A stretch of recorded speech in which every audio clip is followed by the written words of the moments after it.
A king and queen once upon a time reigned in a country a great way off, where there were in those days fairies. Now this king and queen had plenty of money, and plenty of fine clothes to wear, and plenty of good things to eat and drink, and a coach to ride out in every day. But though they had been married many years, they had no children, and this grieved them very much indeed. But one day, as the queen was walking by the side of the river, at the bottom of the garden, she saw a poor little fish, that had thrown itself out of the water, and lay gasping and nearly dead on the bank. Then the queen took pity on the little fish, and threw it back again into the river, and before it swam away it lifted its head out of the water and said, "I know what your wish is, and it shall be fulfilled. In return for your kindness to me, you will soon have a daughter." What the little fish had foretold soon came to pass, and the queen had a little girl, so very beautiful that the king could not cease looking on it for joy, and said he would hold a great feast and make merry, and show the child to all the land. So he asked his kinsmen, and nobles, and friends, and neighbors. But the queen said, "I will have the fairies also, that they might be kind and good to our little daughter."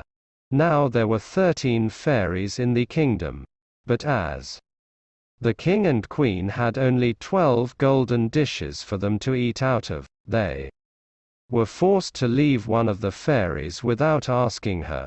So 12 fairies came, each with a high red cap on her head, and red shoes with high heels on her feet, and a long white wand in her hand.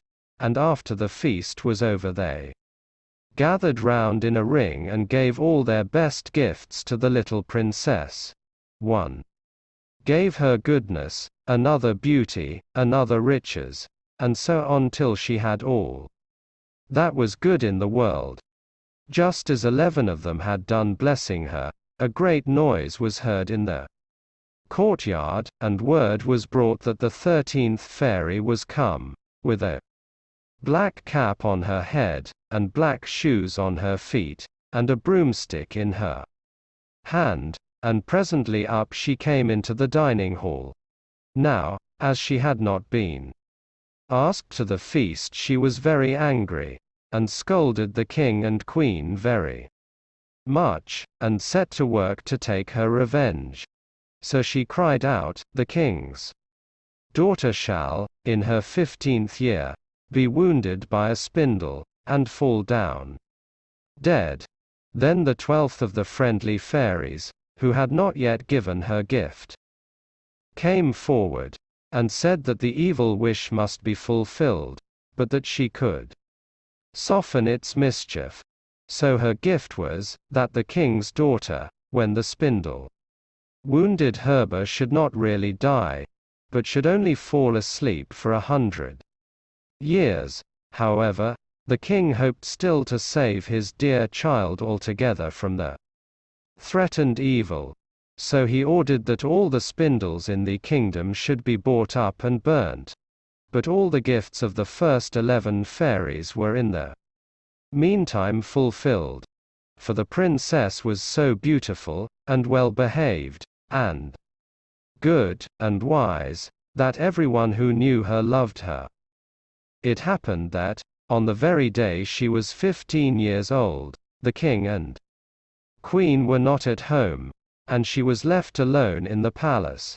So she roved about by herself, and looked at all the rooms and chambers, till at last she came to an old tower, to which there was a narrow staircase ending with a little door. In the door there was a golden key, and when she turned it the door sprang open, and there sat an old lady spinning away very busily. "Why, how now, good mother," said the princess. "What are you doing there?" "Spinning," said the old lady, and nodded her head, humming a tune, while Buzz went the wheel. "How prettily that little thing turns round," said the princess, and took the spindle and began to try and spin. But scarcely had she touched it, before the fairy's prophecy was fulfilled.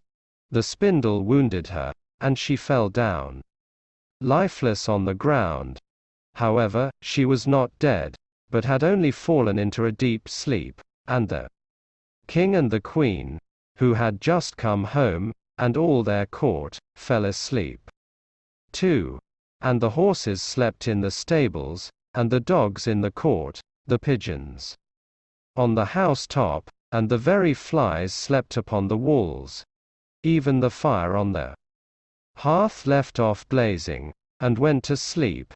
The jack stopped, and the spit that was turning about with a goose upon it for the king's dinner stood still, and the cook, who was at that moment pulling the kitchen boy by the hair to give him a box on the ear for something he had done amiss, let him go, and both fell asleep.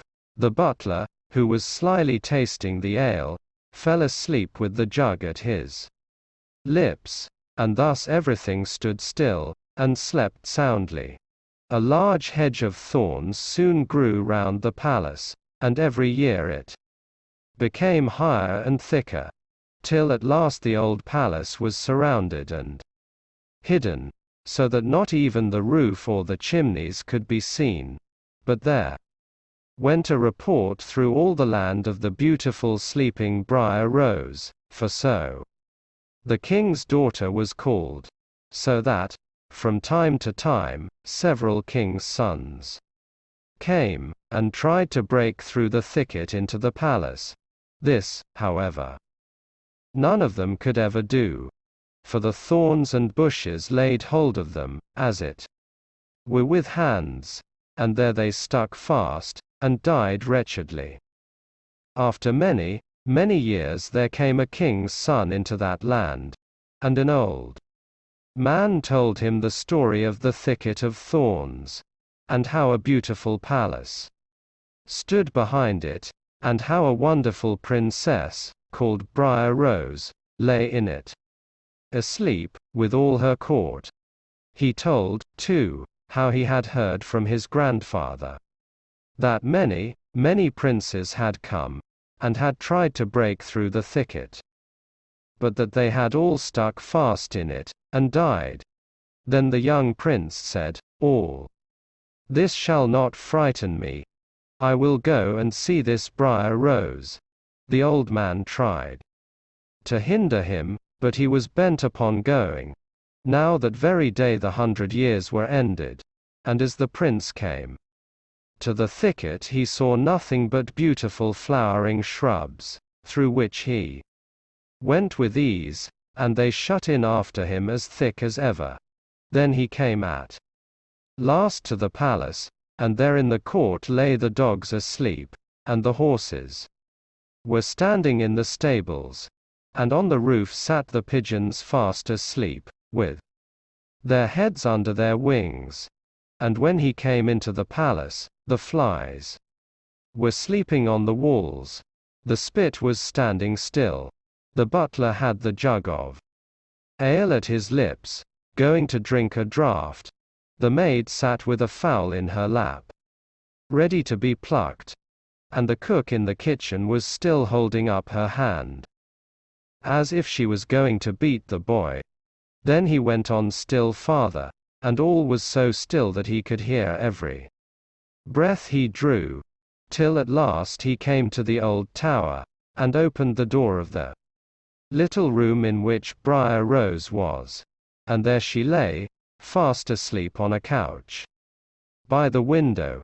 She looked so beautiful that he could not take his eyes off her. So he stooped down and gave her a kiss.